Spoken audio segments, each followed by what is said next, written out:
Based on your experience today, either in the current company you're in or just your experience moving through, where do you feel that your team is losing the most time, or where are you experiencing the most friction, do you think?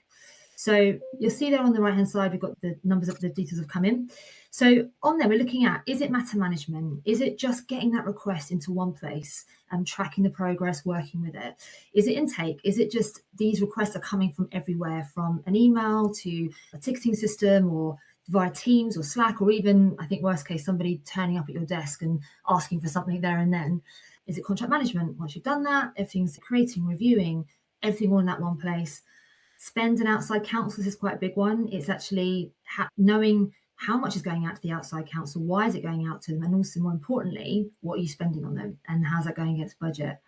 But also it could just be jumping on those disconnected systems, hopping from one to the other, trying to find something, confirm something, download something, upload something. So yeah, it'd be really good to see those details coming through. I don't know if the numbers are coming in right now. Are we seeing any results? So I'll pop in a vote and check whether it's okay. So once you've voted, you'll be able. Anybody who votes can see the responses so far. And by the way, these are the top areas that I see legal teams saying cause them a problem. Don't forget, we're looking at it from the legal team perspective for the time being.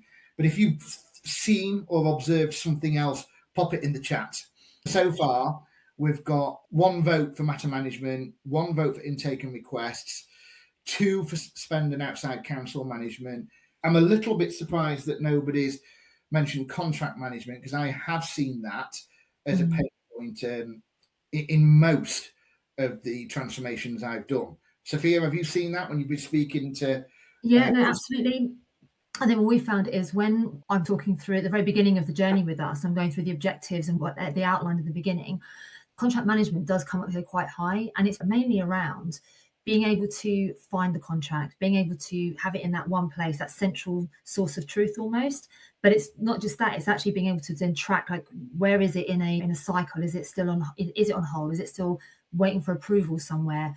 Has it been executed? So we find that's actually come up quite a lot. So I'm surprised that's not been ticked up a bit further up the list. So far, yeah, I agree. So far, and also the winning vote surprises me a little as well at the moment. So it's spend and outside counsel management so far. I feel like I'm a racing commentator. So management, intake and requests, jumping between disconnected systems, and contract management. Okay, that's interesting. So look, that's your gut feel response.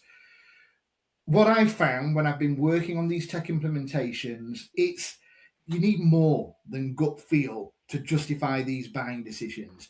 Quite often, there'll be a steering committee, whether it's a transformation steering committee or a pure legal tech steering committee. There will be some group of more senior people that need to be convinced that we are making the right decisions. So how can we put better legitimacy around all of this? And that's where we come into the first piece of collateral. I was going to add that in terms of the conversations that I've more recently had with customers, that the spend piece, when they have got outside counsel, they are engaging those LSPs, it's actually being able to hone in on where is this against budget? How are we working with these guys? Why are we putting so much out to those councils? So I'm not super surprised that it's quite high up there, but definitely that it's number 1, I think. I wasn't expecting that for sure. Yeah, because we keep trying to move away from in-house legal being a cost center. In-house legal clients like to talk about themselves as a profit center sometimes, especially if you're talking about litigation recoveries. And I get that, but I do think that's quite tricky because it's hit and miss. I would rather reframe in-house legal as a value center. All of these things can help prove that. Let's look